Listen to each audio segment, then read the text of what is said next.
Story so far, Matt Heafy. From leading Trivium to metal stardom to becoming one of the world's top Twitch streamers, he is an icon of this age, and today we're going to discover how he got there. So let's just take a few steps back. January 26th, 1986. Matt is born in Iroquois, Japan, to a Japanese mum and an American dad. His dad was a Marine before his birth, and was also half Irish and half German. They lived in Japan for a year before moving to Orlando, Florida, where he still resides to this day. He attended Brantley High School and learnt tenor sax, which he played within the school band. Then over the years he started to pick up the guitar, as his dad wanted him to always play a guitar, especially a Les Paul Custom. He started to take guitar more seriously when he hit the age of 11. He started listening to popular music and decided to try out for a local band called Freshly Squeezed.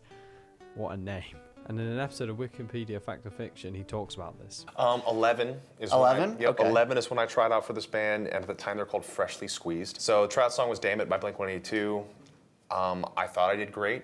I didn't, and I never got the call back. So that was my first taste of failure. This failure bummed him out, but then one day not long after, his friend Dave gave him a copy of the Black Album. This inspired him to take guitar more seriously. Within a year of his failure, Heafy was asked to try out for Trivium by the band's original singer, Brad Luther, following his guitar performance at the school's talent show. For his audition, he played For Whom the Bell Tolls by Metallica, and to the whole band's disbelief, he nailed it, securing his position within the band. It's also worth noting that he was 3 to 4 years younger than most of the band, which makes it even more impressive. Less than a month after joining the band, the original vocalist left due to creative differences. Half of the band went with Brad, and the other half stayed with Matt and kept the name. As the band looked for a new vocalist, the drummer Travis Smith tried to persuade Matt to become the new vocalist. To start out, he was hesitant, but as Travis kept pushing him, he thought about his idol, James Hetfield, and decided to go for it. At the time, he was an unusually low singer for his age, stating that he sung Tornado of Souls by Megadeth 1 or 2 octaves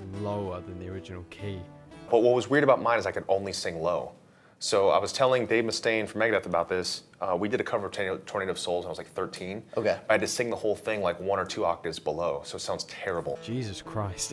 Over the years, he had taught himself how to scream, but it was very unsafe, but more on that later. The band started playing shows in 2000, and by 2003 had managed to get signed, which had led them to releasing their first album, Ember to Inferno, which caught some traction. During this time, he finished college halfway through the year to start school early. Then halfway through his first semester, Trivium offered their first worldwide tour in 2004. Due to this, he decided to stop school and focus on the band and the tour. After Ember to Inferno, he jokingly released a post-hardcore song named Head on Collision with Rosebush Catching Fire. I just had to read that, I'm not going to remember that. Under the name Tomorrow is Monday. It was recorded in an hour when he was completely wasted. I don't have much more to say about that, I just thought it was something cool to bring up.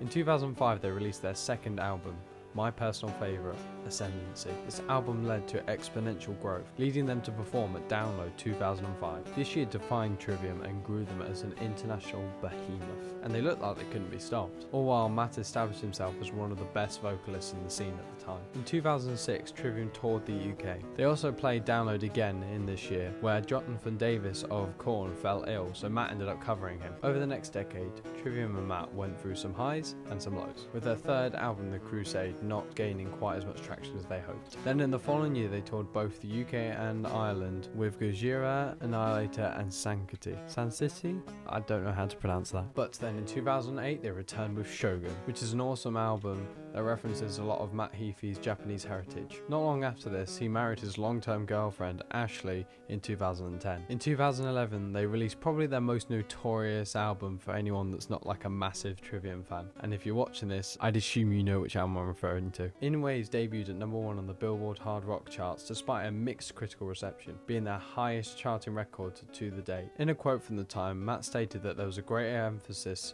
on songs rather than the skill, which I think greatly helped them with the success of this album and going forward. This album led to a massive tour which spanned the entire world, and in this time he'd also feature on a Dragon Force song known as Defenders in 2014. But in the same year something would happen that would change Matt both as a musician and as a person forever. Trivium played Rock on the Range Festival, and during the set, tragedy struck. Matt blew out his voice whilst he was screaming, leading him to have to cancel the whole rest of the tour.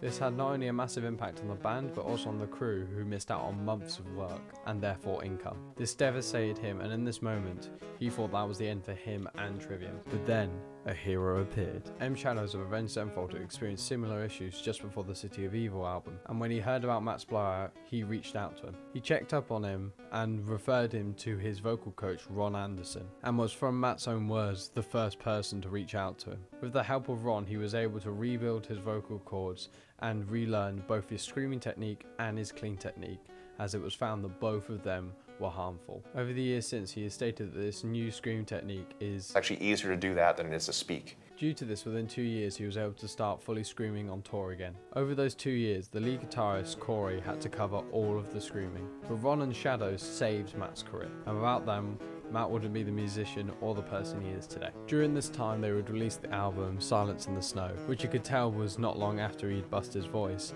as there was no screaming on the album. But then, not long after this, in 2017, they released the album The Sin in the Sentence, with even the song Betrayer being nominated for the Best Metal Performance at the Grammys. During the tour for this album, he announced that him and his wife were expecting kids. And whilst on tour, he had to fly back home for the birth suddenly. So Howard Jones, formerly of Killswitch Engage and currently of Light the Torch, Johannes Erikstrom of Avatar, and Jared Dines helped cover, with both Howard and Johannes covering vocals and Jared doing the guitar, which yet again saved the rest of the tour. The albums since The Sin in the Sentence have become progressively more and more experimental, with Turians becoming masters of their craft and rapidly expanding their musical range while still sticking to their values. And just before they release the next album, a certain virus would strike us all down in the dreaded year of 2020. And during this time, Matt decided to start taking his online career more seriously. He had already started uploading to YouTube and doing some Twitch streams, but from here he started taking it more seriously,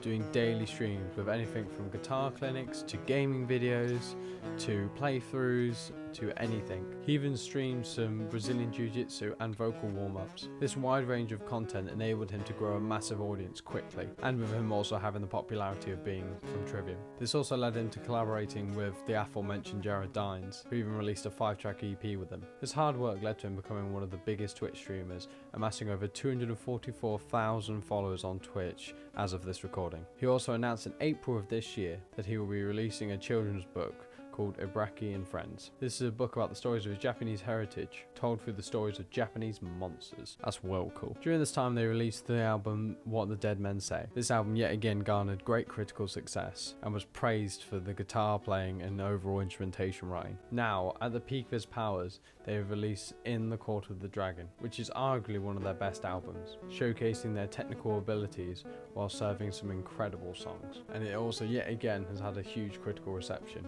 With everything that's going on, I'm so excited to see where he takes things from here, but that is the story so far. Thank you for watching. I thought I would try this new style of video, and I actually do quite enjoy it, so make sure to like and subscribe for more, and comment down below what you think of this. Any advice is much appreciated. But yeah, see you later.